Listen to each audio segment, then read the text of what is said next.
যে সুন্দর সুন্দর সিনেমা আমরা বানাবো, প্রোডাকশন ভ্যালু হাই, কিন্তু সেটা চালানোর জন্য তো সেই জায়গাটাও লাগবে।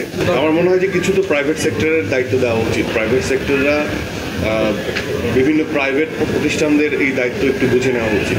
হ্যাঁ, অবভিয়াসলি পরিবেশ, আমরা যখনই কালার গ্রেডিং নিয়ে কথা বলি, টপ নচ কোয়ালিটি নিয়ে কথা বলি, সেই কালার বা সেই গ্রেডিং কিন্তু খুবই স্ক্রিনিংয়ের জায়গায় যদি দুর্বল থাকে তাহলে সেটা আসলে দেখে মজা নেই।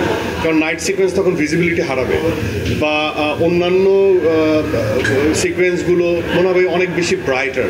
সো এই জন্য তো এটা খুব আমার কাছে মনে হয় যে এই বিষয় নিয়ে যারা ব্যবসায়িকভাবে হোক আর ইনারলি দায়িত্ববোধের জায়গা থেকে হোক যারা ভাবছে, প্রাইভেটলি যদি তারা একটু শ্রম দেয়, তারা যদি ভাবে, এবং হ্যাঁ হতে পারে সরকারের পৃষ্ঠপোষকতাও হতে পারে, এটাও আমি ডিনাই করবো না, কিন্তু আমাদের মনে হয় যে পরিবেশগত জায়গা বা কোয়ালিটিগত জায়গা থেকে এরকম সিনেপ্লেক্স বা মাল্টিপ্লেক্স বা একক সিনেমা হল যেটাই হোক না কেন, সেখানে যদি তারা একটা কোয়ালিটি মেনটেন করে, তাহলে বাংলাদেশের সিনেমা যে আমরা যে ইচ্ছাটা পোষণ করি যে সুন্দর সুন্দর সিনেমা আমরা বানাবো, প্রোডাকশন ভ্যালু হাই, কিন্তু সেটা চালানোর জন্য তো সেই জায়গাটাও লাগবে।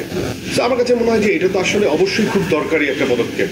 এবং আমার মনে হয় যে আমার যারা অগ্রজ যারা আছেন, যারা ইন্ডাস্ট্রির মাথা বা যারা অনেক সিনিয়র, যারা এসব নিয়েই যাদের কারবার, আমি তো একজন পারফর্মার, আমি পারফরমেন্স নিয়ে আছি, আমার মনে হয় তাদের এটা রিথিঙ্ক করা উচিত, বারবার থিঙ্ক করা উচিত। এবং আমার মনে হয় যে শাকিলরাও এটা নিয়ে কনসার্ন এবং তারা অলরেডি এটা নিয়ে অনেক দূর এগিয়ে গেছে আমার মনে হয়।